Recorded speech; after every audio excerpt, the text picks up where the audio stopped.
Hello everyone, welcome to civil staff IAS. So as we know, हमारी यहाँ पर प्रतिबद्ध सीरीज चल रही है जहाँ पर आपको डेली दौर पे यहाँ पर जो भी मेंस के सब्जेक्ट्स हैं उसको कवर करने की कोशिश की जा रही है। सो एज यू नो, यहाँ पर जीएस पेपर 1 से हमने स्टार्ट किया है, जहाँ पर अभी तक आपको हिस्ट्री के सेशंस देखने को मिले होंगे एंड एवरी संडे आपको यहाँ पर सोसाइटी के लेक्चर्स देखने को मिलेंगे। सो आज हम सोसाइटी को स्टार्ट करने लगे हैं। यहाँ पर जो भी पीडीएफ्स हैं वो आपको प्रोवाइड करी जाएंगी टेलीग्राम चैनल पे and the PDFs are free of cost, वहां से आप उसको एक्सेस कर सकते हैं। As you know, Pratibaddh series है क्या, यहाँ पर आपको मेंस प्रिपरेशन करवाई जाएगी विद द पीवाईक्यूज। तो यहाँ पर जो प्रीवियस ईयर क्वेश्चंस हैं उसको भी डिस्कस डिटेल में किया जाएगा। हम यहाँ से स्टार्ट करने लगे हैं सोसाइटी, और सोसाइटी का पहला टॉपिक जो आपके सिलेबस का है that is salient features of Indian society. Salient features of Indian society को हम बेसिकली जो आपकी पीपीटी है वो पीपीटी यहाँ पर माइंड मैप की फॉर्म में होगी एंड जो आप पीडीएफ डाउनलोड करेंगे वो पीडीएफ जो डाउनलोडेड होगी that will be in printable forms. आप यहाँ से इजीली पढ़ सकते हैं। अगर आपको माइंड मैप बनाना है तो आई वुड सजेस्ट आप नोट्स बना सकते हैं एंड इवेंचुअली अगर आपको पीडीएफ से पढ़ना है तो आपको पीडीएफ प्रोवाइड करी जाएगी टेलीग्राम पे, right. So let's start the session. सबसे पहले आप देखते हैं salient features of Indian society. अब यहाँ से कैसे प्रीवियस ईयर क्वेश्चंस पूछे हैं हम उसको भी डिस्कस करने की कोशिश करेंगे once we complete this chapter. जैसे ही चैप्टर को कंप्लीट किया जाएगा उसके बाद जितने भी पीवाईक्यूज इस टॉपिक से पूछे गए हैं that we will discuss in detail, right. So let's start the session. सबसे पहला क्वेश्चन आप उठता है कि हम इस टॉपिक में करेंगे क्या क्या। तो आप देख सकते हैं इस पर्टिकुलर चैप्टर को हमने दो भागों में डिवाइड किया हुआ है कि सेलिएंट फीचर्स और that is diversity in India. अगर पहले टॉपिक की बात करते हैं जो सेलिएंट फीचर्स के देखने को मिलेंगे, तो सबसे पहले हम सेलिएंट फीचर्स देखेंगे कि इंडिया के क्या क्या एग्जिस्ट करते हैं। नंबर 2, क्या ट्रेडिशनल वैल्यूज है। जैसे कि अगर हम अभी अपनी सोसाइटी को बोलते हैं तो ये कहा जाता है कि यहाँ पर मॉडर्नाइजेशन भी हो रही है but yet it is traditional.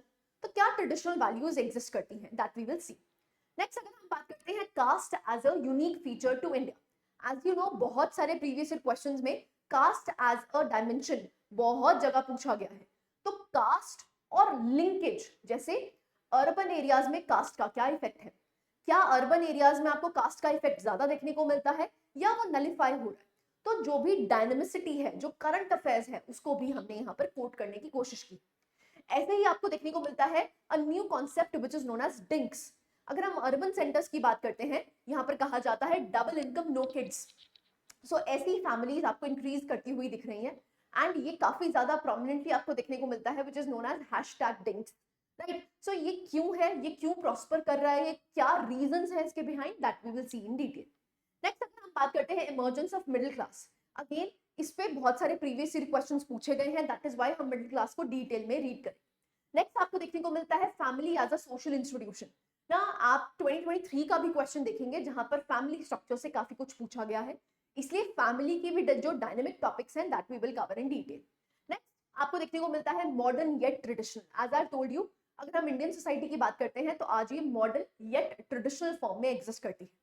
Next diversity in India, ये हमारा नेक्स्ट टॉपिक रहेगा, जहां पर आप देख सकते हैं racial diversity, race versus ethnicity क्या होता है that we will discuss. Linguistic diversity क्या है, लिंग्विस्टिक माइनॉरिटीज क्या एग्जिस्ट करती हैं, demand for linguistic minority groups आपको देखने को मिलता है, जैसे तुलु। जो तुलु आपको तमिलनाडु की लैंग्वेज देखने को मिलती है, वहां पर कहा जा रहा है कि इसको ऑफिशियल स्टेटस दिया जाए। एंड न्यू एजुकेशन पॉलिसी के तहत ये जो 3 लैंग्वेज फॉर्मूला है ये आपको कैसा देखने को मिलता है that we will discuss in detail. क्या रीजंस है इसके बिहाइंड, क्या इसकी एडवांटेजेस होंगी, क्या डिसएडवांटेजेस होंगी, that we will discuss in detail. And the last topic for this would be religious diversities. हमारी कंट्री में कितना ज्यादा, अगर हम इंडिया की बात करते हैं, it is a multi religious society. तो रिलीजन के बेसिस पे कैसी डाइवर्सिटी एग्जिस्ट करती है, विद फैक्ट्स विद कोट्स हम इसको डिस्कस करें, राइट। सबसे पहले स्टार्ट करते हैं that is salient features of Indian society. सबसे पहले डेफिनेशन की बात करते हैं, सोसाइटी है ही क्या। देखिए, अगर हम सोसाइटी की बात करते हैं तो वो क्या है, it is a group of people, it is a group of people that come together and sharing common culture. कैसा शेयर कर रहे हैं, एक कॉमन कल्चर को शेयर कर रहे हैं, जिसमें आपको देखने को मिलता है it is a web of individuals. तो वेब ऑफ इंडिविजुअल्स एग्जिस्ट करता है सोसाइटी का सबसे बेसिक यूनिट क्या बन जाता है? एक इंडिविजुअल। तो ये जो वेब ऑफ इंडिविजुअल्स हैं यही क्या बनाते हैं? सोसाइटी। सो ये क्या करते हैं? कॉमन कल्चर, रिलीजन, लैंग्वेज या वैल्यू से जुड़े हुए हैं, इसी को सोसाइटी कहा जाता है। जैसे आपको इंडियन सोसाइटी देखने को मिलती है। अगर हम इंडियन सोसाइटी की बात करते हैं वो कैसी है? डाइवर्स है। क्यों? क्योंकि यहाँ पर आपको मल्टी लैंग्वेजेस, जिसको मल्टी लिंग्विस्टिक सोसाइटी कहा जाता है, इतनी सारी एथनिसिटीज देखने को मिलती हैं, इतने सारे कल्चर्स देखने को मिलते हैं, इतने सारे रिलीजन्स देखने को मिलते हैं, इसीलिए इसको कहा जाता है it is a diverse country. अगर हम यहाँ की वैल्यू सिस्टम की बात करते हैं तो जो वैल्यू सिस्टम है ऑल द मोर सिमिलर आपको देखने को मिलता है, that is why we are a Indian society. दूसरा, हमारी जो सोसाइटी है ये मॉडर्न है but yet it is traditional. ऐसे ही कास्ट स्ट्रक्चर की अगर बात करते हैं तो it is one of the features और you can say a unique feature of India. So आपको कास्ट स्ट्रक्चर भी आपको देखने को मिलता है। जॉइंट फैमिलीज यहाँ पर एक प्रोमिनेंट फिगर है। रिलीजियस की बात करते हैं तो यहाँ की सोसाइटी काफी रिलीजियस है। ऐसे ही ट्राइबल पॉपुलेशन भी काफी ज्यादा देखने को मिलती है। तो अगर हम इंडियन सोसाइटी की बात करते हैं तो ये जो इंडियन सोसाइटी है ये इंडियन सोसाइटी काफी ज्यादा डाइवर्स है, राइट। तो हमने स्टार्ट कहाँ से किया कि सोसाइटी की डेफिनेशन क्या है और इंडियन सोसाइटी में आपको क्या क्या डाइवर्सिटीज देखने को मिलती है। Now the next topic is traditional values of Indian society. क्या ट्रेडिशनल वैल्यूज हैं जिससे कि इंडियन सोसाइटी की यूनिक सोसाइटी बन जाती है? सबसे पहला है दैट इज टॉलरेंस। ना देखो, जब हम अशोका के टाइम पीरियड की भी बात करते हैं, एंशिएंट सोसाइटीज की बात करते हैं, every society even the Indus Valley civilisation were a tolerant society. So यहाँ पर टॉलरेंस क्यों देखने को मिलती है? क्योंकि डाइवर्सिटी इतनी ज्यादा है और यहाँ पर अकोमोडेटिव पावर है। क्या है? अकोमोडेटिव पावर्स आपको देखने को मिलती हैं जिसकी वजह से हर एक इंडिविजुअल क्या है? टॉलरेंट। सो टॉलरेंस की जो भावना है वो एक तरह से ट्रेडिशनल वैल्यू है किसका? इंडियन सोसाइटी का। प्लस यहाँ पर मल्टी रिलीजियस सोसाइटी है जिसकी वजह से बहुत से सालों तक, आज नहीं बट बहुत से सालों से हम बेसिकली क्या है? मल्टी रिलीजियस सोसाइटी है। तो we are a tolerant society, right. Number 2 अगर हम बात करते हैं दैट इज कलेक्टिविज्म। ना दिस इज इंपॉर्टेंट, यहाँ पर एग्जाम्पल देख लेते हैं। जब कोविड-19 हुआ था तो कोविड-19 में आपको देखने को मिला कि जो वेस्टर्न वर्ल्ड है, स्पेशली जो आपको डेवलप्ड कंट्रीज देखने को मिलती हैं, वहां पर एंटी वैक्सीन मूवमेंट्स चली जिनको एंटी वैक्सर्स कहा जाता था। क्यों? क्योंकि दे वर फोकसिंग ऑन इंडिविजुअलिज्म। उनके कहने का मतलब था कि भाई मेरी मर्जी है, मैं वैक्सीन नहीं लगवाऊंगा। लेकिन इंडिया में ऐसा आपको ये चीज नहीं देखने को मिली। क्यों? क्योंकि हमारी सोसाइटी क्या है? कलेक्टिविस्ट। तो even if you were not suffering from Covid, आपने वैक्सीन लगवाई। क्यों लगवाई? कि मेरी सोसाइटी सेफ रह पाए, क्योंकि कोविड-19 क्या था? It was a contagious disease. So collectivism आपको देखने को मिलता है। तो हमारी सोसाइटी में कलेक्टिविज्म ज्यादा है एज कंपेयर टू इंडिविजुअलिज्म। सो ये भी यूनिक फीचर है इंडियन सोसाइटी का। नेक्स्ट हम बात करते हैं पेट्रियार्की। पेट्रियार्की का मतलब क्या होता है? जो सोसाइटी मेन लेड होती है, जिसको मेन लेड सोसाइटी कहा जाता है। मतलब जो भी डिसीजन मेकिंग पावर है वो कौन ओन करता है? It is the men's. तो पेट्रियार्कल माइंडसेट आपको इंडिया में देखने को मिलता है। नेक्स्ट हम बात करते हैं that is respect for elders. ना ये आपको एक यूनिक फीचर देखने को मिलता है क्योंकि यहाँ पर हमेशा से सिखाया जाता है that is respect for elders. Religiosity, obviously बात है, यहाँ के जो लोग हैं they are religious people.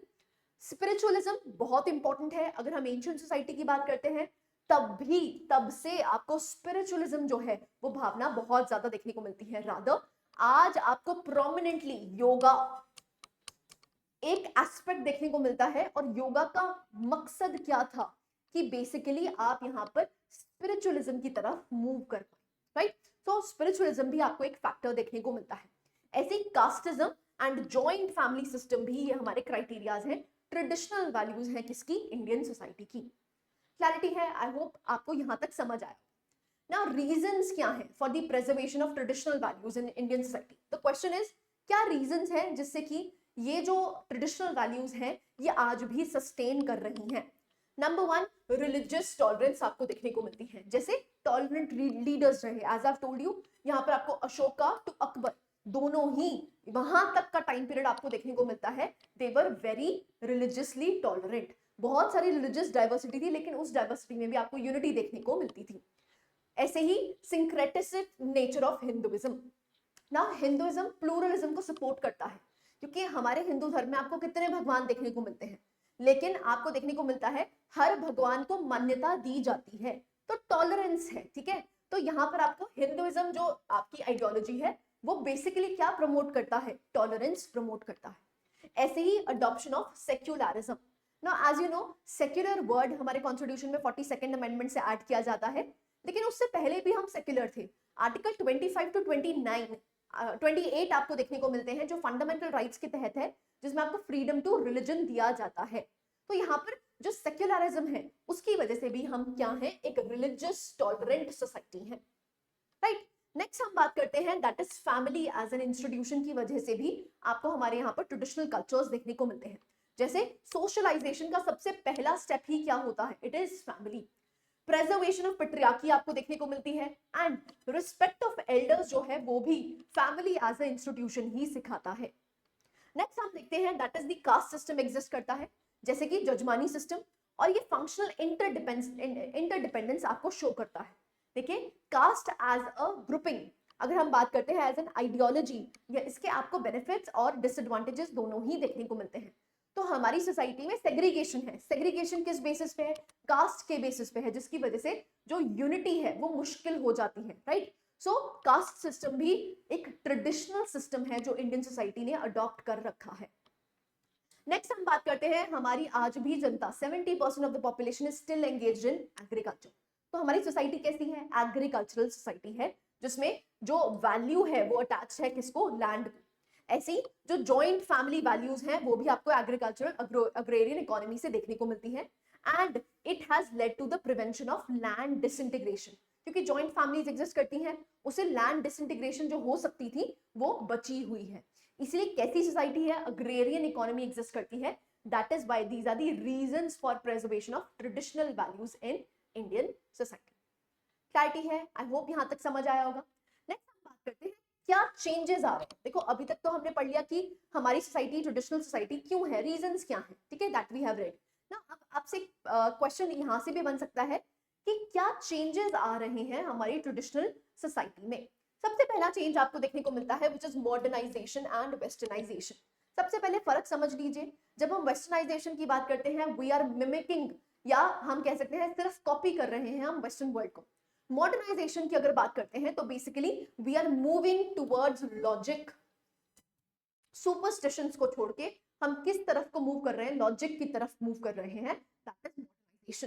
As you know जैसे जैसे सोसाइटी डेवलप करती है वैसे वैसे एजुकेशन का स्तर भी बढ़ता है, जिसकी वजह से मॉडर्नाइजेशन एंड वेस्टर्नाइजेशन की तरफ हम मूव कर रहे हैं, राइट। तो आप देख सकते हैं shift from joint families to nuclear families. आज आपको अर्बन एरियाज में ज्यादातर क्या देखने को मिल रहा है, न्यूक्लियर फैमिलीज देखने को मिल रही है। तो इसकी वजह से आपको यहाँ पर देखने को मिल रहा है कि हम शिफ्ट कर रहे हैं अपनी ट्रेडिशनल वैल्यूज से। नेक्स्ट हम बात करते हैं decline of patriarchy. Yes, even in the urban areas rather in the rural areas too, यहाँ पर जो पेट्रियार्कल माइंडसेट है वो धीरे धीरे करके कम हो रहा है। देखो ऐसा नहीं कह सकते कि पेट्रियार्की खत्म हो गई, इट इज नॉट पॉसिबल, क्योंकि हमारी सोसाइटी में ट्रेडिशनल वैल्यूज जो होती हैं वो बहुत टाइम लेती हैं जाने में। तो पेट्रियार्की आज भी है लेकिन लेस है कंपेयर्ड टू प्रीवियस ईयर्स, धीरे धीरे करके पेट्रियार्की कम हो रही है।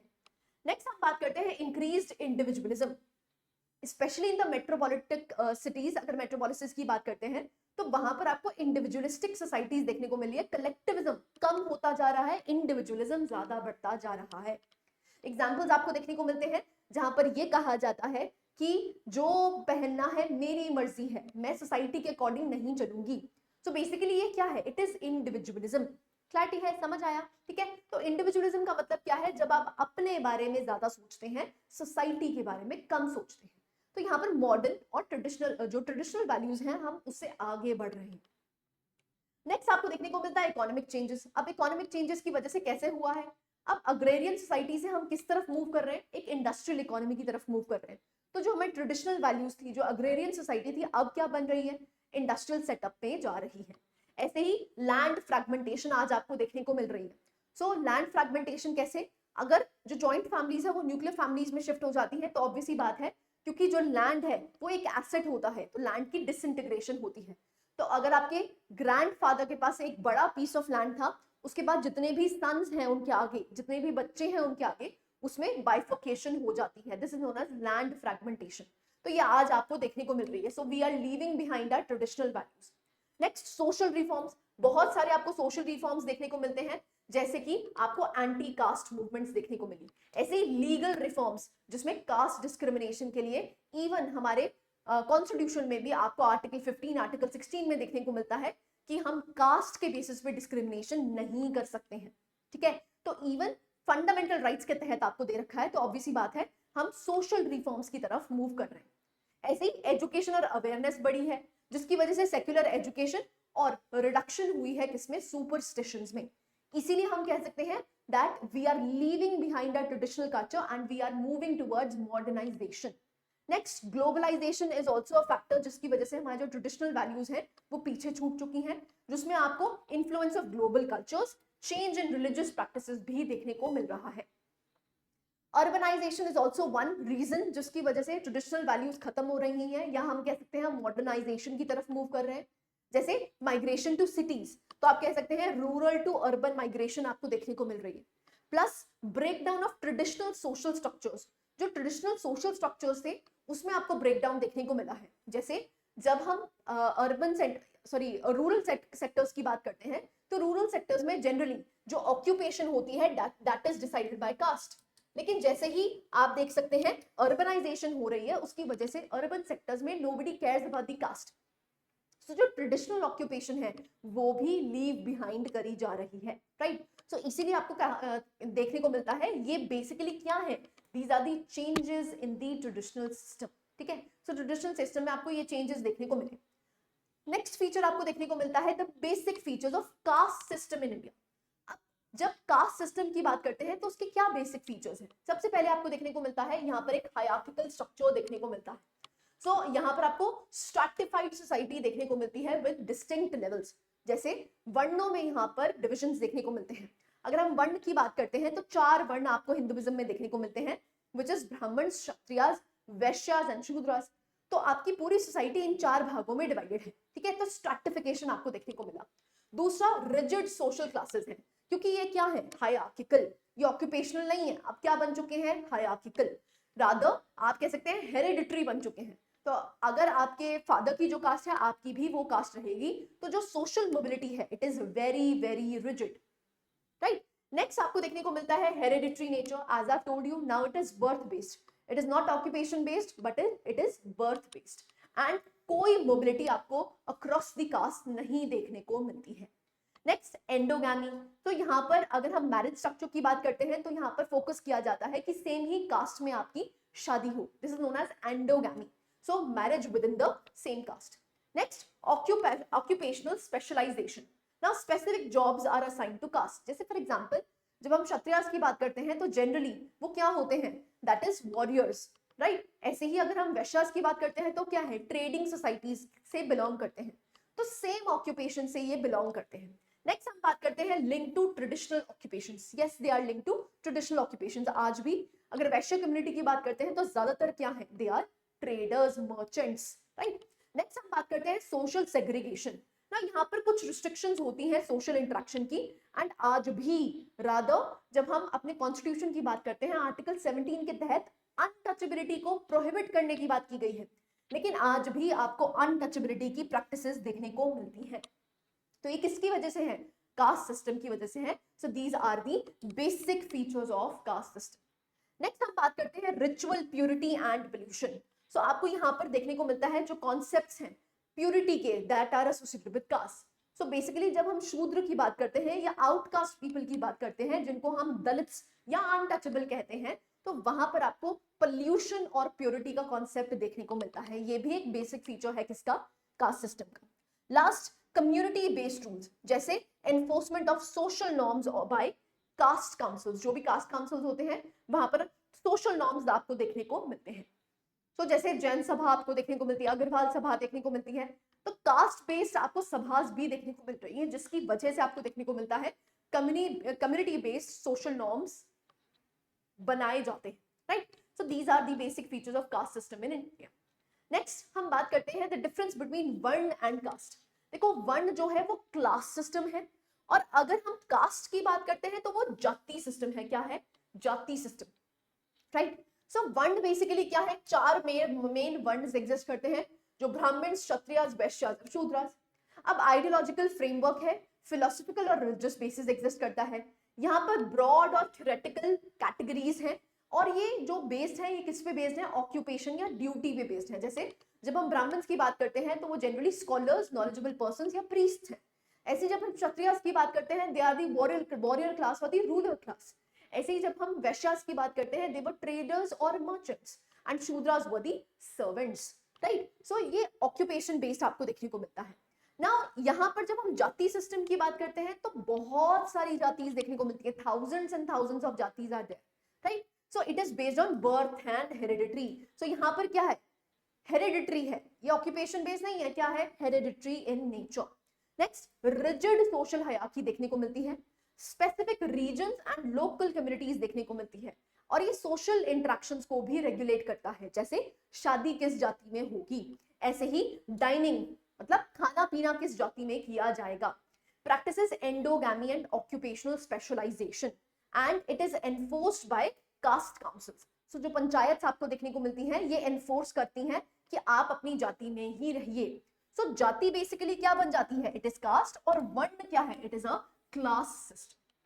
क्लैरिटी है, that is the main difference between varna and cast.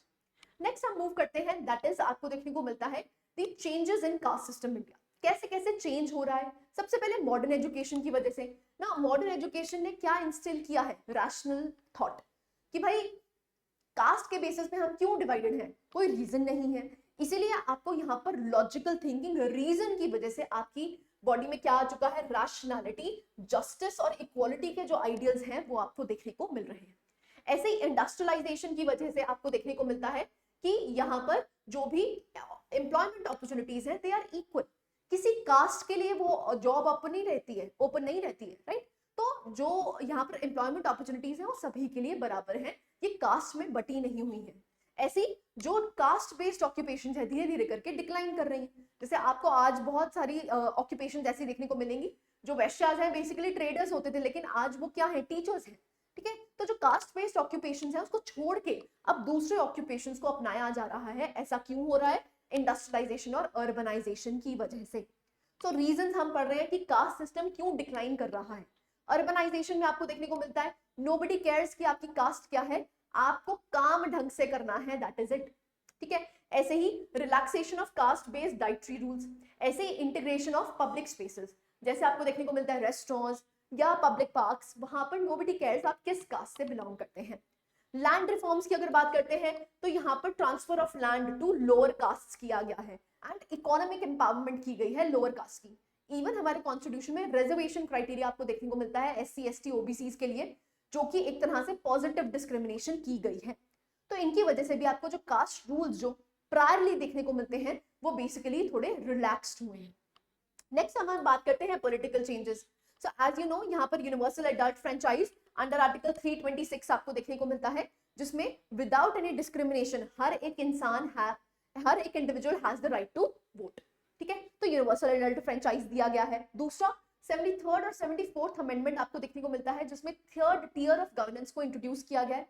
Local governments यहाँ पर बनाई जाती हैं, एंड वहां पर भी आपको रिजर्वेशन देखने को मिलती है SC ST according to the population, and women को यहाँ पर 33% रिजर्वेशन दी गई है, राइट। तो एक तरह से पॉलिटिकल रिप्रेजेंटेशन दी है किसको, लोअर कास्ट को। ऐसे ही अगर हम कॉन्स्टिट्यूशनल राइट्स की बात करते हैं तो as I told you article 14, 15, 16 देखने को मिलते हैं, जिसमें SC ST की रिजर्वेशन आपको देखने को मिलती है, जिसकी वजह से हम करना क्या चाहते हैं, उनको प्रमोट करना चाहते हैं।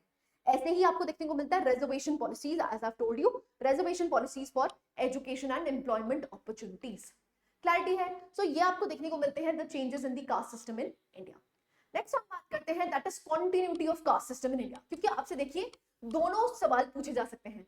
कैसे कि कास्ट सिस्टम क्या है, सबसे पहले तो ये पूछा जाएगा। दूसरा ये पूछा जाएगा क्या कास्ट जो है वो बेसिकली अपना महत्वता खोल रही है, इंपॉर्टेंस खो रही है, या फिर आज भी आपको कास्ट सिस्टम रेलेवेंट देखने को मिलते हैं। तो दोनों एस्पेक्ट्स हैं। धीरे धीरे करके कास्ट सिस्टम खत्म भी हो रहा है, लेकिन आज भी आपको कास्ट सिस्टम काफी ज्यादा डीप रूटेड सोसाइटल प्रॉब्लम देखने को मिलती है। तो ऐसे रीजंस क्या हैं? तो यहाँ पर क्या है, that is continuity of caste system. सबसे पहले private, so ritual aspect of caste persist in personal sphere. So caste का आप कह सकते हैं दबाव है वो आपको पर्सनल स्फीयर में काफी ज्यादा देखने को मिलता है। इकोनॉमिक डिस्पैरिटीज हैं आज भी। मैनुअल स्कैवेंजिंग की अगर बात करते हैं तो ज्यादातर जो लोग हैं वो कौन परफॉर्म करते हैं ये manual scavenging, they belong to the lower caste. तो आज भी इसकी प्रेवलेंस आपको देखने को मिलती है। अपर कास्ट जो है वो जनरली एंटरप्रेन्योरियल रोल्स निभा रहे हैं, मतलब जो जॉब प्रोवाइडर्स हैं वो ज्यादातर कौन है, अपर कास्ट से बिलोंग करते हैं आज भी। नेक्स्ट हम बात करते हैं अंडर रिप्रेजेंटेशन इन जॉब्स। सो जैसे दलित्स हो गए, ट्राइबल ग्रुप्स हो गए, ये दे आर अंडर रिप्रेजेंटेड, ठीक है। सो अभी भी हाई स्टेटस जॉब्स जो आपको देखने को मिलती हैं वहां पर जो लोअर कास्ट हैं वहां पर उनकी रिप्रेजेंटेशन नहीं है। ऐसे ही they are more concentrated in low wage jobs. So जिनमें पैसा कम मिलता है वहां पर ज्यादा कंसंट्रेशन आपको देखने को मिलती है। कास्ट बेस्ड पॉलिटिकल मोबिलाइजेशन, सो कास्ट आइडेंटिटी ने इसको री-एनफोर्स कर दिया है। जैसे आपको देखने को मिलता है BSP as a party, Bahujan Samaj party ना, बहुजन समाज पार्टी अगर हम बात करते हैं तो वो बनी ही किसके लिए थी, दलित्स के लिए। तो वो एक तरह से कास्ट आइडेंटिटी को री-एनफोर्स किया गया है। ऐसे ही अगर हम बात करते हैं use of caste for political mobilization करने के लिए आज भी पॉलिटिकल पार्टीज कास्ट को यूटिलाइज करती हैं। तो इससे कास्ट डिसइंटीग्रेशन और भी ज्यादा हो रही है, ठीक है। तो आप अपनी कास्ट को और भी ज्यादा आइडेंटिफाई कर पा रहे हैं। तो इन रीजंस की वजह से भी जो कास्ट है वो आज भी प्रेवलेंट है हमारी इंडियन सोसाइटी में। मैरिज पैटर्न्स की अगर बात करते हैं तो आप देख सकते हैं barriers of sub caste broken for marriage within similar social status. Upper lower caste marriages are very rare. आज भी अपर और लोअर कास्ट मैरिजेस जो हैं they are very rare. Examples आपको देखने को मिलते हैं जो ऑनर किलिंग की जाती है वो इसलिए की जाती है, तो आज भी ये प्रेवलेंट है। आज भी हमें इंस्टेंसेस देखने को मिलते हैं जहां पर ऑनर किलिंग्स करी जाती हैं। खाप पंचायत आज भी एग्जिस्ट करती हैं। तो बेसिकली आप देख सकते हैं ये क्या है, दीज आर दी रीजंस कि आज भी जो कास्ट सिस्टम है ना ये कंटिन्यू कर रहा है। क्लैरिटी है, समझ आया? So this is the continuity of caste system in India. Next हम बात करते हैं that is impact of urbanization on caste. अब अर्बनाइजेशन का क्या इंपैक्ट रहा है कास्ट में उसको हम डिटेल में एक बार देख लेते हैं। तो आप देख सकते हैं अनोनिमिटी इन अर्बन एरियाज। अनोनिमस है, नोबडी नोज, नोबडी केयर्स कि आप कौन सी कास्ट से बिलोंग करते हैं। तो अर्बनाइजेशन का क्या इंपैक्ट हुआ है कास्ट पे कि अनोनिमिटी है, नोबडी केयर्स कि आप किस कास्ट से बिलोंग करते हैं, ठीक है। So difficulty in observing caste based rules. Transportation common है, बसेस हो गई, ऑटोज हो गए, तो वहां पर ट्रांसपोर्टेशन कॉमन है जिसकी वजह से अनोनिमस आपको कास्ट सिस्टम देखने को मिलता है। Next job and education equality. अब कोई भी जॉब अपॉर्चुनिटी है या एजुकेशन अपॉर्चुनिटी है वहां पर नोबडी केयर्स कि आपकी कास्ट क्या है।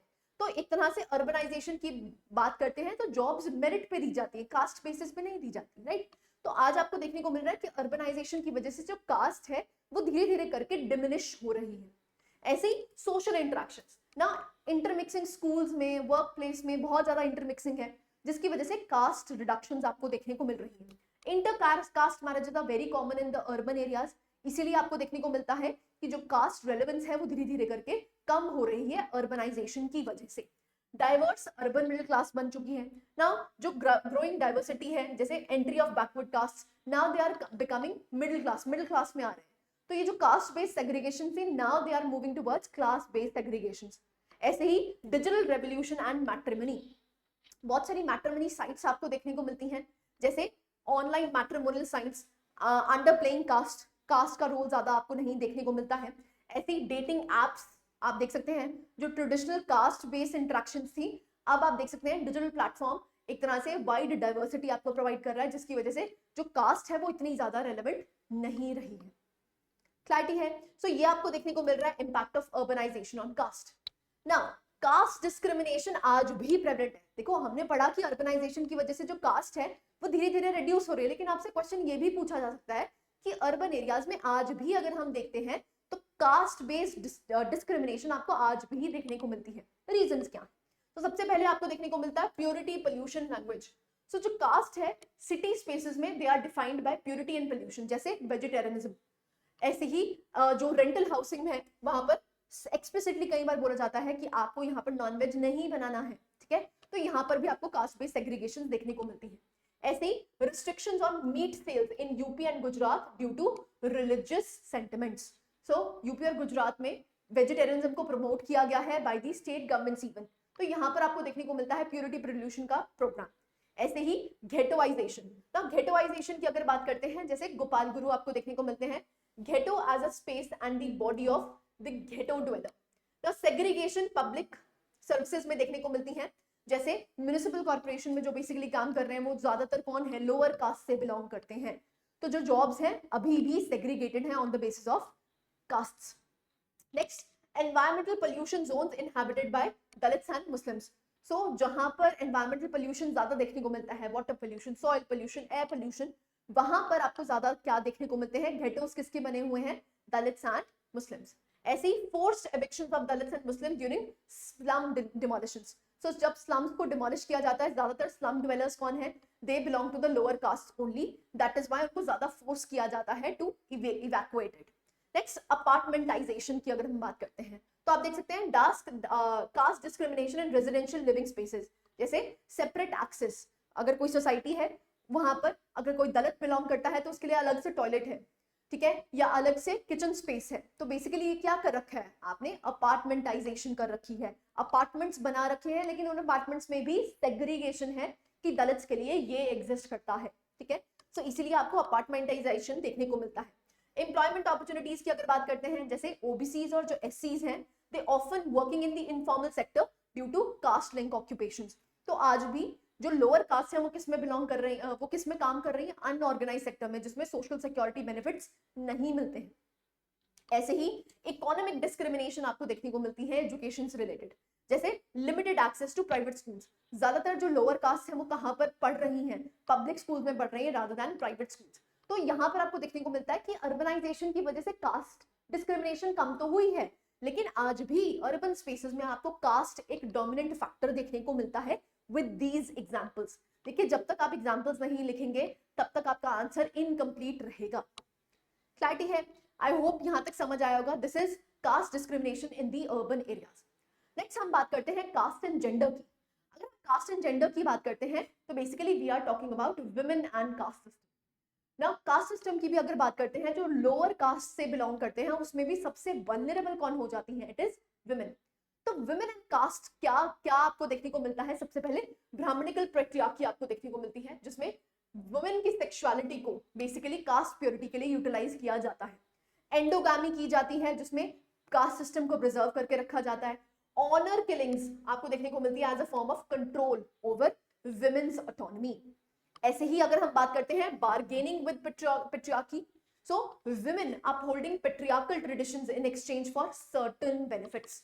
कुछ बेनिफिट्स लेने के लिए वो पैट्रियार्की को प्रमोट करती हैं, ठीक है, तो ये भी आपको देखने को मिलता है। ऐसी dietary rules, upper caste women following strict purity and pollution rules in food preparation. तो फूड प्रिपरेशन जो करी जाती हैं कि जैसे कई बार आप अपर वर्ण की जो महिलाएं हैं वो यहाँ पर वेज को ही प्रमोट करती हैं कि हम वो ही बनाएंगे। तो बेसिकली यहाँ पर आप देख सकते हैं कास्ट को और भी ज्यादा स्ट्रिंजेंट किया जा रहा है, ठीक है। नेक्स्ट हम बात करते हैं gender as a non monolithic category. Extent and nature of women's subordination varies based on social, economic and cultural environment. Gender roles shaped by intersection with caste. Gender roles भी यहाँ पर बेसिकली शेप किए जाते हैं by the caste system only. So एक तरह से आप देख सकते हैं वुमेन और कास्ट सिस्टम भी इंटरलिंक्ड है, राइट। नेक्स्ट हम बात करते हैं, आपको देखने को मिलता है that is upper caste women versus lower caste women. इसमें आपको क्या सेग्रीगेशन देखने को मिलती हैं। जब हम अपर कास्ट वुमेन की बात करते हैं, रिस्ट्रिक्टेड मोबिलिटी है, ठीक है, जैसे limited freedom to go out for work because they belong to our upper caste. तो जनरली ये कहा जाता है कि आपको बाहर जाने की जरूरत नहीं है। क्यों? क्योंकि हम इतना कमा रहे हैं कि आपको बाहर जाने की जरूरत ही नहीं है। तो आप देख सकते हैं अपर कास्ट वुमेन पे और भी ज्यादा रिस्ट्रिक्शंस हैं, राइट। नेक्स्ट हम बात करते हैं educational, just a second, educational and occupational opportunities. So जो भी प्रिविलेज्ड हैं over lower caste men in terms of access to education and jobs, still disadvantage compare to upper caste men. देखो they are well of. अगर हम lower caste की main की बात करते हैं, yes they are well off, उनको educational setup, उनको स्किल सेट ज्यादा दिया जाता है, लेकिन फिर भी ये अपर कास्ट मेन से आज भी नीचे ही है। तो अपर कास्ट वुमेन में आपको डिस्क्रिमिनेशन देखने को मिलता है। नेक्स्ट हम बात करते हैं लोअर कास्ट वुमेन। अब उनकी इकोनॉमिक नेसेसिटी है, उनको बाहर काम करने जाना पड़ेगा। क्यों? क्योंकि उनकी इतनी इनकम नहीं है। इसीलिए आप देख सकते हैं यहाँ पर they are expected to work and contribute in the family. ऐसे ही डोमेस्टिक लेबर भी करी जाती है इनके द्वारा। Less unequal gender division of domestic task compare to upper caste families. Upper caste families में ज्यादा जेंडर रोल्स हैं कि अगर विमेन है वो खाना पकाएगी और बाहर कौन काम करने जाएगा, दैट इज द मेन। लेकिन यहाँ पर जो डोमेस्टिक लेबर है वो इतनी ज्यादा सेग्रीगेटेड नहीं है। क्यों? क्योंकि उसको इकोनॉमिक नेसेसिटी है, विमेन को बाहर काम करने जाना पड़ेगा जिससे कि वो अपनी फैमिली को सपोर्ट कर पाए। ठीक है, नेक्स्ट हम देख सकते हैं multiple levels of operation. So caste based operation from upper caste से यहाँ अपन को कास्ट बेस्ड सेग्रीगेशन देखने को मिलता है। Patriarchal operation from men within their own caste including Dalit men. So Dalit men जो है वो भी यहाँ पर अत्याचार करते हैं किस पे? अपनी ही विमेन पे। तो इसलिए यहाँ पर पेट्रियार्कल माइंडसेट दोनों में ही देखने को मिलता है, ऐसा नहीं है यहाँ पर नहीं है, लेकिन यहाँ पर इकोनॉमिक नेसेसिटी है इसलिए मोबिलिटी ज्यादा देखने को मिलती है, दैट्स इट। बाकी पेट्रियार्कल माइंडसेट दोनों में ही देखने को मिलता है, चाहे फिर वो अपर कास्ट वुमेन हो चाहे फिर वो लोअर कास्ट वुमेन। क्लैरिटी है? नेक्स्ट हम बात करते हैं that is demand of dominant caste for reservation. ये आपको बहुत ज्यादा न्यूज में भी देखने को मिला। सो जो डोमिनेंट कास्ट एग्जिस्ट करती हैं वो बेसिकली डिमांड कर रही है किसका? रिजर्वेशन का। जैसे आपने जाट डिमांड सुना होगा ना, जाट बेसिकली हरियाणा की डोमिनेंट कास्ट है, लेकिन फिर भी वो क्या डिमांड कर रही है? That is demanding for reservation. So आप देख सकते हैं रीजंस फॉर डिमांड, क्या रीजंस हैं क्यों ये डिमांड की जा रही है। सबसे पहले अग्रेरियन डिस्ट्रेस। ना देखो जो डोमिनेंट कास्ट है, जैसे जाट की अगर बात करते हैं तो they have been facing what? Agrarian distress. Agriculturally remunerative ही नहीं है, इसीलिए जो यंगर जनरेशन है वो एग्रीकल्चर में जाना ही नहीं चाहती। So that is why they are demanding for reservation in jobs, कि जॉब्स में एटलीस्ट हम जा पाए जिससे कि हम अपनी जिंदगी को अच्छे से व्यतीत कर पाए। इसलिए अग्रेरियन डिस्ट्रेस की वजह से भी आपको देखने को मिल रहा है कि जो डोमिनेंट कास्ट है वो क्या डिमांड कर रही है? रिजर्वेशंस। क्लैरिटी है? दूसरा हम बात करते हैं unemployment crisis. As I told you, यहाँ पर बहुत से इकोनॉमिक ग्रोथ जो हो रही है लेकिन जॉब एम्प्लॉयमेंट नहीं है, राइट? तो स्लगिश अनएम्प्लॉयमेंट आपको देखने को मिल रही है जिसकी वजह से ये डिमांड उठ रही है। Next, vote bank politics. अब पॉलिटिकल मोबिलाइजेशन आपको देखने को मिलता है क्योंकि डोमिनेंट कास्ट के अराउंड पॉलिटिक्स बहुत ज्यादा घूमती है, क्योंकि उनको पता है भाई हमारा वोट बैंक है। तो वोट बैंक को फुलफिल करने के लिए यहाँ पर रिजर्वेशन की डिमांड को भी फुलफिल किया जाता है। इसीलिए भी आपको रीजंस देखने को मिल रहे हैं कि जो डोमिनेंट कास्ट है वो क्या मांगती है? रिजर्वेशंस मांगती है। ऐसे ही resentment against lower caste. So affirmative action success had reduced socio-economic gaps. Resentment from dominant caste towards lower and intermediary caste. So basically यहाँ पर क्या कहा जा रहा है? क्योंकि यहाँ पर रिजर्वेशन पॉलिसीज किसके लिए बनाई गई थी? लोअर कास्ट के लिए। अब लोअर कास्ट को यहाँ पर प्रोमिनेंटली इनइक्वालिटीज कम हुई है उसमें, इसीलिए डोमिनेंट कास्ट को भी क्या चाहिए? रिजर्वेशंस चाहिए। सो ये रीजंस आपको देखने को मिलते हैं। अब उसके कॉन्सिक्वेंसेस क्या होंगे? Number 1, proliferation of reservation demands. अब भाई डोमिनेंट कास्ट भी अगर रिजर्वेशन डिमांड कर रही है तो आप देखोगे रिजर्वेशन की जो डिमांड्स है वो बहुत ज्यादा बढ़ जाएंगी। हर एक सोसाइटी फिर क्या डिमांड करने स्टार्ट कर देगी? रिजर्वेशन डिमांड करना स्टार्ट कर देगी। तो प्रोलिफरेशन आपको देखने को मिलेगी। Reinforcement of caste identities. भाई एक्चुअली में तो हम क्या करना चाहते हैं? कास्ट आइडेंटिटीज को कम करना चाहते हैं जिससे कि डिस्क्रिमिनेशन कम हो। लेकिन जब आप कास्ट बेस्ड रिजर्वेशंस मांग रहे हैं तो इसका मतलब क्या है? कास्ट आइडेंटिटीज दोबारा रीइंफोर्स हो रही हैं। नेक्स्ट हम बात करते हैं रिजर्वेशन मिसअंडरस्टूड। देखो रिजर्वेशन क्यों दी गई थी? हिस्टोरिकल इनजस्टिस जो हुआ था, सोशल जस्टिस प्रोवाइड करने के लिए रिजर्वेशन दी गई थी। लेकिन आज रिजर्वेशन डिमांड क्यों की जा रही है? जस्ट ऑन नैरो ग्राउंड्स कि हमें क्या मिल जाए? नौकरी मिल जाए, इसीलिए रिजर्वेशन को डिमांड किया जा रहा है। जबकि रिजर्वेशन का क्राइटेरिया क्या था? रिजर्वेशन क्यों दी गई थी? जो हिस्टोरिकल इनजस्टिस हुआ था लोअर वर्णों के लिए, इसीलिए। दूसरा, यहाँ पर जो इनइक्वालिटीज है सोसाइटी में वो इक्विटी प्रोवाइड करने के लिए जिससे कि सोशल जस्टिस प्रोवाइड करा जाए, इसीलिए रिजर्वेशन दी गई थी। तो जो रिजर्वेशन का क्राइटेरिया है वो बिल्कुल डिफरेंट था, लेकिन आज जो डोमिनेंट कास्ट डिमांड कर रही है रिजर्वेशन, उनका क्राइटेरिया बिल्कुल डिफरेंट आपको देखने को मिलता है। क्लैरिटी है? आई होप समझ आया होगा। ठीक है, नेक्स्ट हम बात करते हैं दैट इज इंटरकास्ट मैरिजेस। ना intercaste marriages the reality as you know. ना इंटरकास्ट मैरिजेस की अगर बात करते हैं तो सुप्रीम कोर्ट ने ऑब्जर्वेशन दी है कि अगर हम इंटरकास्ट मैरिजेस की बात करते हैं, they are means to reduce caste tensions. So ये जो कास्ट डिस्क्रिमिनेशन या कास्ट टेंशंस देखने को मिलती हैं, इंटरकास्ट मैरिजेस उसको नलिफाई कर सकती हैं।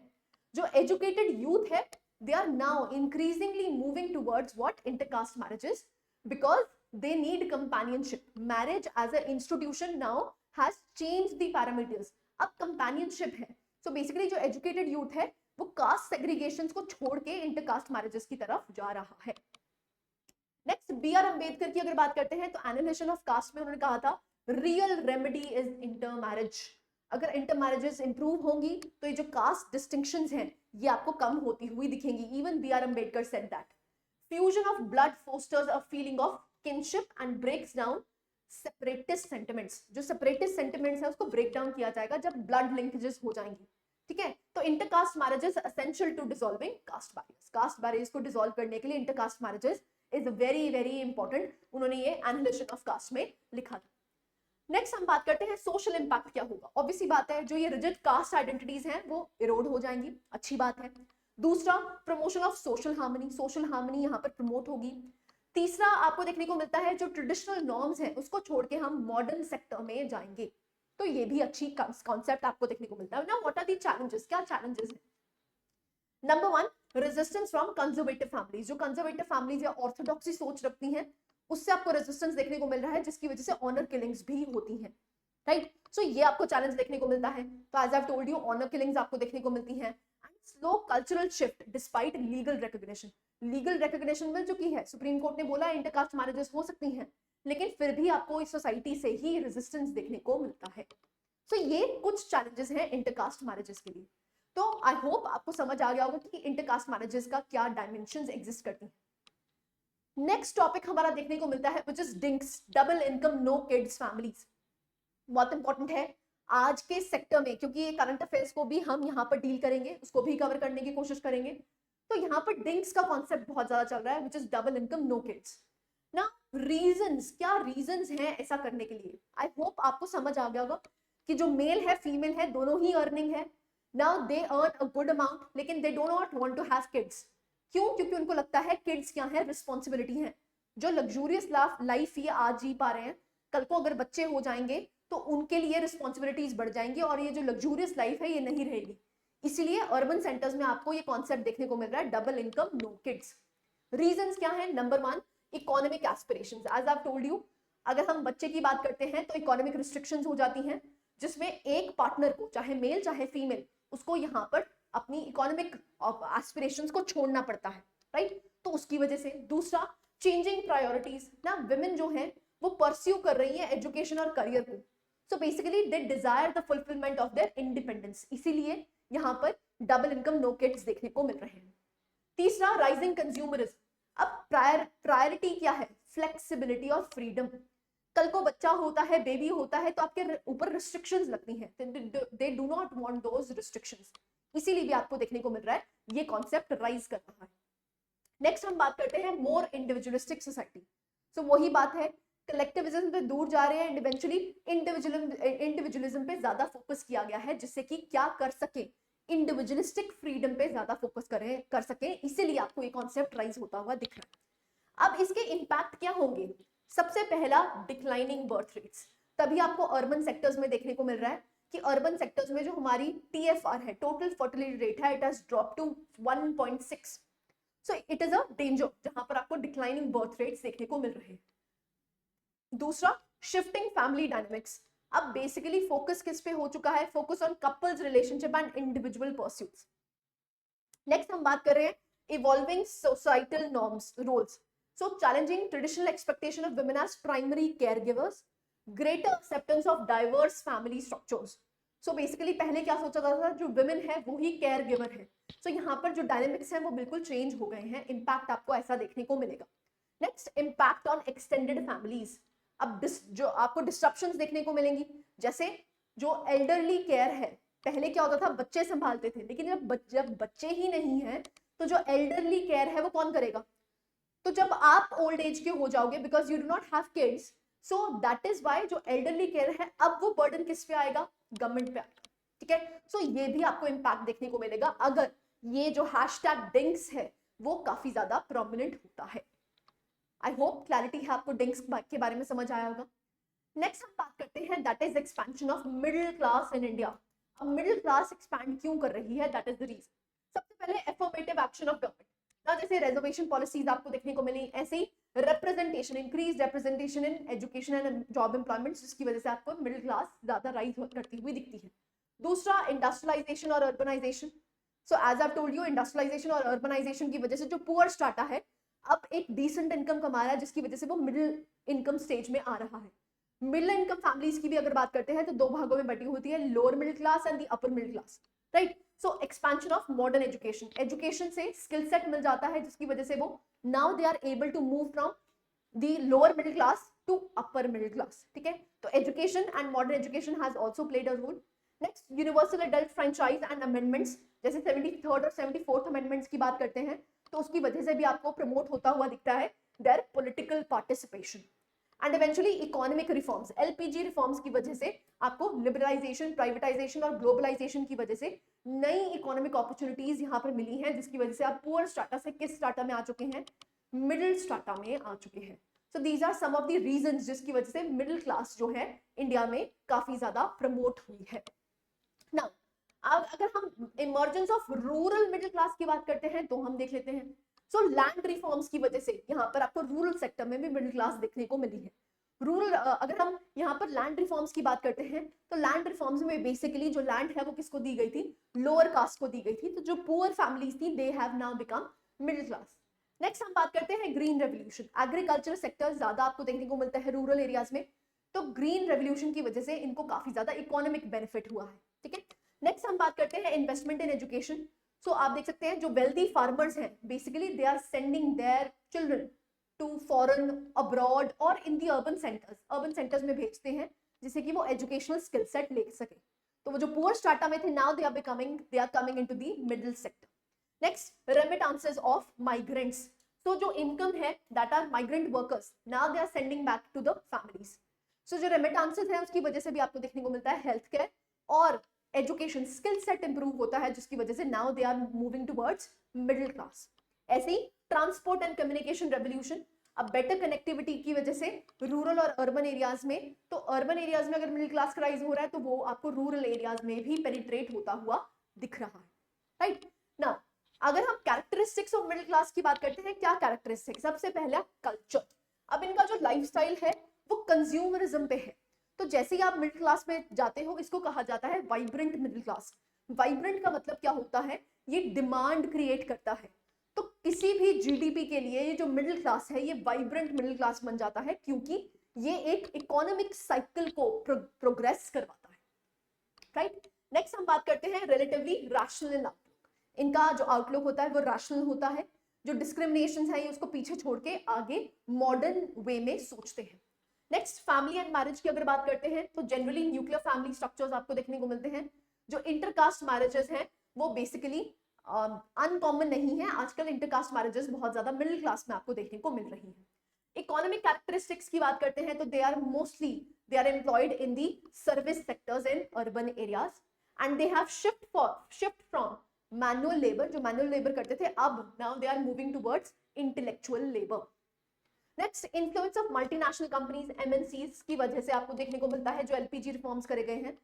प्राइवेट जो है कंपनीज, प्राइवेट कंपनीज की वजह से there is rise in consumerism, तभी वाइब्रेंट मिडिल क्लास बोला जाता है क्योंकि ये कंज्यूमर क्लास बन जाती है।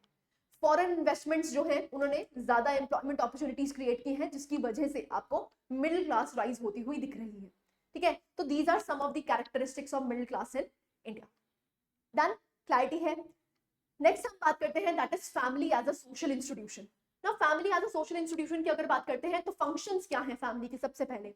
तो फैमिली सबसे पहला सोशलाइजेशन का इंस्टीट्यूशन है। बच्चे के लिए सबसे पहली इंटरेक्शन किससे होती है, फैमिली से होती है। और सोशलाइजेशन करने के लिए सबसे पहले कौन प्रोत्साहन देता है, it is the family, right. Next, emotional support है, इकोनॉमिक सपोर्ट है and even reproduction. So biological और सोशल रिप्रोडक्शन जो है सोसाइटी की इसी तरह से चलती है। नेक्स्ट, टाइप्स ऑफ फैमिलीज की बात करते हैं तो nuclear families, extended families, single parent families अब देखने को मिलती है, कुछ ब्लेंडेड फैमिलीज सो जो रीमैरिजेस के थ्रू फॉर्म हुई है। So nuclear families as you know, जब हम न्यूक्लियर फैमिलीज की बात करते हैं ज्यादा प्रेवलेंट या आपको अर्बन सेंटर्स में देखने को मिल रही है। क्यों? क्योंकि रूरल एरिया से माइग्रेशन के थ्रू यहाँ पर जो मेल्स हैं वो आते हैं, eventually they settle in urban areas. तो ज्यादातर आपको अर्बन न्यूक्लियर फैमिलीज कहां पर देखने को मिलती है, अर्बन सेंटर्स में देखने को मिलती है। नाउ चेंजेस क्या हुए हैं, राइज इन न्यूक्लियर फैमिलीज। दूसरा, increase in intercaste marriages and growing acceptance of non traditional family structure. जो जॉइंट स्ट्रक्चर था अब वो तोड़ के न्यूक्लियर फैमिलीज आपको देखने को मिल रही हैं। सोशल रोल्स की अगर बात करते हैं तो बेसिकली सोशल स्टेटस प्रोवाइड करता है, ये आपको आइडेंटिटी प्रोवाइड करता है, और ये पहला सोशल ऑर्गेनाइजेशन है जो कि आपको सोशलाइजेशन का प्रोसेस समझाता है। सो दिस इज दी मायने आप कह सकते हैं सोशल रूल्स क्या है फैमिली के। ना अगर हम यहाँ पर बात करते हैं जो शिफ्ट है जॉइंट फैमिलीज का न्यूक्लियर फैमिलीज की तरफ क्यों जा रहा है, सबसे पहले इकोनॉमिक फैक्टर्स ना, इंडस्ट्रियलाइजेशन अर्बनाइजेशन की वजह से बहुत सारे लोग जो अपने रूरल एरियाज को छोड़ के कहां पर जाते हैं, अर्बन एरियाज में जाते हैं, जिसकी वजह से जॉइंट फैमिली जो है वो ब्रेक डाउन हो जाती है। दूसरा आपको देखने को मिलता है सोशल एंड कल्चरल फैक्टर्स, जैसे चेंजिंग रोल्स ऑफ वुमेन ना, पहले क्या था, वुमेन जो थी वो सिर्फ केयर गिवर थी, लेकिन अब चेंज हो चुके हैं रोल्स, इंडिविजुअलिज्म पे ज्यादा फोकस हो गया है, and decline in traditional family values. Demographic changes तो पॉपुलेशन ग्रोथ, अब स्पेस लिमिटेशंस जो है अर्बन एरियाज में, दे इनकरेज स्मॉलर फैमिली यूनिट्स, क्योंकि भाई देखो अगर दिल्ली में अपना काम करना है, दिल्ली में एक छोटी सी स्पेस का रेंट कितना होता है, तो इसलिए छोटी फैमिलीज ही कंसिडर की जाती हैं, बड़ी फैमिलीज नहीं ला सकते क्योंकि स्पेस ही नहीं है, ठीक है। सो इसलिए भी आपको देखने को मिल रहा है कि जो जॉइंट फैमिलीज है now becoming they are becoming nuclear families. Next अगर हम बात करते हैं लीगल और पॉलिसी फैक्टर्स की वजह से भी आपको न्यूक्लियर फैमिलीज राइज होती हुई दिख रही हैं, जैसे government policies promoting small family size, improved social security reducing dependency on extended families.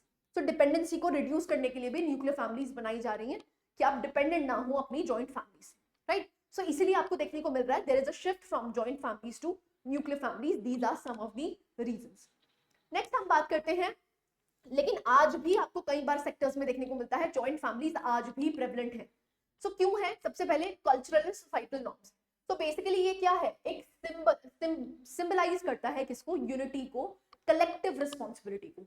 अगर हम सेंसस 2011 की बात करते हैं, 27% ऑफ हाउसहोल्ड्स हैड 2 और मोर मैरिड कपल्स लिविंग टुगेदर। सो आज भी हम कह सकते हैं कि ऐसा नहीं है जॉइंट फैमिलीज खत्म हो गई, 2011 के हिसाब से भी 30% फैमिलीज ऐसी हैं जो जॉइंट फैमिलीज में एग्जिस्ट करती हैं। इकोनॉमिक फैक्टर्स, अब देखिए अगर आप बहुत ज्यादा वेल ऑफ नहीं है तो आपके शेयर्ड एक्सपेंसेस हो जाते हैं, खाने पे खर्चा कम हो जाएगा, क्यों, क्योंकि यहाँ पर खाने लाने वाले जो प्रोवाइडर्स हैं वो बहुत ज्यादा एग्जिस्ट करेंगे। ऐसे ही एग्रीकल्चर वर्कलोड को शेयर करने के लिए, अब जो एग्रीकल्चरल फैमिलीज होती हैं जनरली जॉइंट फैमिलीज में रहती हैं, क्यों, क्योंकि उनको लेबर ज्यादा चाहिए, लोग काम करने वाले ज्यादा चाहिए, इसलिए जॉइंट फैमिलीज आज भी एग्जिस्ट करती हैं। Now also 55 to 60% of the population is still engaged in agriculture. तो ऐसा नहीं कि जॉइंट फैमिलीज खत्म हो गई, ठीक है, तो जॉइंट फैमिलीज की कंटिन्यूटी आपको देखने को मिलती है। इमोशनल और सोशल बॉन्ड है, अगर हम इंडियन ट्रेडिशनल कल्चर की बात करते हैं तो आज भी एल्डरली पॉपुलेशन को केयर करने की सलाह दी जाती है, क्यों, क्योंकि यहाँ पर एल्डरली बॉन्ड एग्जिस्ट करता है, तो इमोशनल और सोशल बॉन्ड की वजह से भी आज भी जॉइंट फैमिलीज कंटिन्यू कर रही हैं। ऐसे ही अर्बन अडेप्टेशंस ना, अर्बन अडेप्टेशंस की अगर बात करते हैं तो जैसे close relationships maintain through financial support यहाँ पर दी जाती है। तो इवन इफ जो बेटा है वो कोई अर्बन सेंटर में काम कर रहा है तो वो अपनी फैमिलीज को क्या देता है, फाइनेंशियल सपोर्ट भेजता है। फैमिली गैदरिंग्स और फेस्टिवल्स आज भी मेंटेन करे जाते हैं जॉइंट फैमिलीज में। सो इसीलिए जॉइंट फैमिलीज की रेलेवेंस आज भी है, दो शिफ्ट हो रहा है लेकिन आज भी जॉइंट फैमिलीज एग्जिस्ट करती हैं, कॉन्टिन्यूटी आज भी है। क्लैरिटी है, आई होप समझ आया होगा। नेक्स्ट हम बात करते हैं लिव इन रिलेशनशिप्स के बारे में। देखिए जब हम लिव इन रिलेशनशिप्स की बात करते हैं तो ये भी एक नया कॉन्सेप्ट आपको देखने को मिलता है। सो लिव इन रिलेशनशिप्स का रीजन क्या है, what is the reason for increasing this dependence. सबसे पहले मॉडर्न एजुकेशन और न्यू आइडियाज, क्योंकि हम मॉडर्नाइजेशन की तरफ मूव कर रहे हैं। Now live in relationships are a new culture in the urban centres. Next patriarchy in institutionalised marriages. So institutionalised marriages जो है वहां पर पेट्रियार्की माइंडसेट आपको देखने को मिलता है।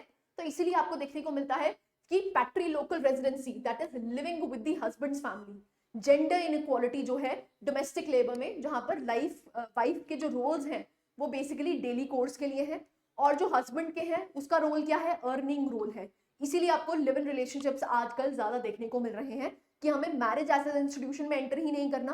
क्यों नहीं करना, क्योंकि यहाँ पर क्या करना पड़ता है, जो लेडीज हैं they are expected to give care givers हैं, राइट। नेक्स्ट हम बात करते हैं लीगल और फाइनेंशियल कॉम्प्लिकेशंस इन मैरिज। अब डिफिकल्टीज हैं, कॉस्ट्स हैं, इसकी वजह से they do not want to have marriages, so that is why they are live in relationships. Economic independence of women यहाँ पर क्रिएट होती है, जिसकी वजह से जो वुमेन है वो शादी के इंस्टीट्यूशन में बंधना नहीं चाहती। प्लस करियर ओरिएंटेड यूथ है ना, करियर ओरिएंटेड है, they do not want to marry. ऐसे ही ग्लोबलाइजेशन और वेस्टर्नाइजेशन का बहुत ज्यादा फैक्टर आपको देखने को मिलता है। वेस्टर्न सोसाइटीज में आज भी लिव इन रिलेशनशिप्स बहुत कॉमन है, इसीलिए वो जो प्रॉस्पर कर रहा है यहाँ पर भी आपको प्रॉस्पेरिटी उसकी देखने को मिल रही है। रेजिस्टेंस टू ट्रेडिशनल मैरिजेस, जो ट्रेडिशनल मैरिजेस हैं they do not want to do it, so that is why यहाँ पर लिव इन रिलेशनशिप्स आपको ज्यादा देखने को मिल रहे हैं ना। ऑब्वियस ही बात है इसके ऊपर कॉन्सिक्वेंसेज होंगे लिव इन रिलेशनशिप्स के। तो सबसे पहला चेंजेस इन फैमिली स्ट्रक्चर, जो फैमिली का स्ट्रक्चर है वो बिल्कुल चेंज हो जाएगा। दूसरा delay in child birth, obvious ही बात है डिले इन चाइल्ड बर्थ होगा, eventually it will lead to declining fertility rates, declining population. Next हम बात करते हैं increase in inter religious and intercaste marriages. So यहाँ पर आपको इंटरकास्ट मैरिजेस और इंटर रिलीजियस मैरिजेस काफी ज्यादा देखने को मिलेंगी। No immediate threat to traditional institution of marriage in India, clarity है। So these are some of the consequences और the reasons of increasing live in relationships in India, clarity है, right. Next हम बात करते हैं हमारी जो society it is modern yet traditional. इसको कहा जाता है कि आज भी हमारे यहाँ पर बहुत सारे मॉडर्न वैल्यूज आ चुके हैं, लेकिन आज भी ट्रेडिशनल वैल्यू सस्टेन है। कैसे, वो देख लेते हैं। सबसे पहले इन्फ्लुएंस ऑफ मॉडर्नाइजेशन क्या देखने को मिलता है, जो इंस्टीट्यूशन ऑफ कास्ट है वो वीकन हुआ है। दूसरा, जो न्यूक्लियर फैमिलीज हैं वो इंक्रीज हो चुकी हैं। सेक्युलराइजेशन का जो कॉन्सेप्ट है वो और भी ज्यादा स्ट्रेंथन हो चुका है। ऐसे ही इंटरजेनरेशनल जो कॉन्फ्लिक्ट है, जैसे modern values leading to complex generational differences. अब जनरेशन गैप इतना ज्यादा हो चुका है और जो मॉडर्न वैल्यूज हैं, जो आपके ग्रैंड पेरेंट्स या ग्रेट ग्रैंड पेरेंट्स हैं, उसमें ऑर्थोडॉक्सी शिफ्ट आपको देखने को मिल रहा है। तो इंटरजेनरेशनल जो गैप है ना वो बहुत ज्यादा बढ़ चुका है, ठीक है। क्यों? क्योंकि मॉडर्न आइडियाज बहुत जल्दी से एक्सपैंड किए हैं। ऐसे ही जेंडर पैरिटी अब आपको देखने को मिल रही है, जैसे फेमिनिस्ट मूवमेंट्स की वजह से, फेमिनिज्म की वजह से आपको देखने को मिल रहा है कि जो जेंडर पैरिटी है उस पर ज्यादा फोकस किया गया है। ऐसे ही परसिस्टेंस ऑफ ट्रेडिशनल वैल्यूज, देखो हमने मॉडर्न वैल्यूज पढ़ ली कि इन मॉडर्न वैल्यूज की वजह से हमारी जो सोच है वो मॉडर्नाइज हुई है, लेकिन आज भी कुछ ट्रेडिशनल वैल्यूज रिटेन्ड है। कौन से ट्रेडिशनल वैल्यूज रिटेन्ड है? जैसे कास्ट आइडेंटिटी परसिस्ट, आज भी आपको डोमिनेंट कास्ट वैल्यूज देखने को मिलती है। जो डोमिनेंट कास्ट है बेसिकली डिमांड कर रही है रिजर्वेशन की, तो कास्ट आइडेंटिटीज आज भी देखने को मिलती है। पॉलिटिक्स की अगर बात करते हैं तो पॉलिटिक्स में भी castisation is playing a major role. तो ट्रेडिशनल कॉन्सेप्ट्स आज भी एग्जिस्ट करते हैं। दूसरा, न्यूक्लियर फैमिलीज रिटेन कनेक्शंस। अब चाहे न्यूक्लियर फैमिलीज बन चुकी हैं तब भी वो जॉइंट फैमिलीज जो अपनी फैमिलीज हैं उसे एक लिंकेज, एक इमोशनल बॉन्ड यहाँ पर आपको देखने को मिलता है। नेक्स्ट हम बात करते हैं ट्रेडिशनल फेस्टिवल्स, जैसे जो भी फेस्टिवल्स हैं, दिवाली फेस्टिवल, ईद फेस्टिवल, तो जितने भी फेस्टिवल्स एग्जिस्ट करते हैं वहां पर आपको ये जो ट्रेडिशनल वैल्यूज हैं, ट्रेडिशनल कल्चर है वो आज भी रिटेन्ड करता हुआ दिखता है। ऐसे ही latent patriarchy, so gender stereotypes persist despite greater gender parity. Gender parity हुई है लेकिन आज भी जेंडर रोल्स देखने को मिलते हैं। घर संभालने का काम आज भी एक लेडी का ही है, विमेन का ही है। चाहे यहाँ पर जो पैरिटी है वो ज्यादा आ चुकी है, लेकिन आज भी रिस्पॉन्सिबिलिटी की अगर बात करते हैं तो किसकी है? विमेन की। तो ट्रेडिशनल कल्चर्स आज भी रिटेन्ड है। नाउ कंक्लूजन में अगर कहते हैं तो modernisation has adapted but not entirely replaced. Adapt हुआ है, मॉडर्नाइज हुए हैं हमारी सोसाइटी, लेकिन ऐसा नहीं है कि हमने बिल्कुल चेंज कर दिया है किसको?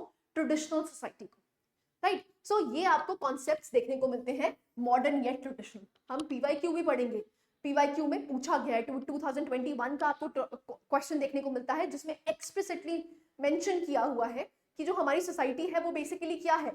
मॉडर्नाइजेशन की तरफ मूव कर रही है लेकिन आज भी ट्रेडिशनल है। तो यहीं से सारा फॉर्डर लिया जाएगा, क्लैरिटी है। तो जो salient features of Indian society है that we have covered. Next part में what we will cover that is diversity in India. So this was it from my side. I hope you liked the lecture. Thank you very much.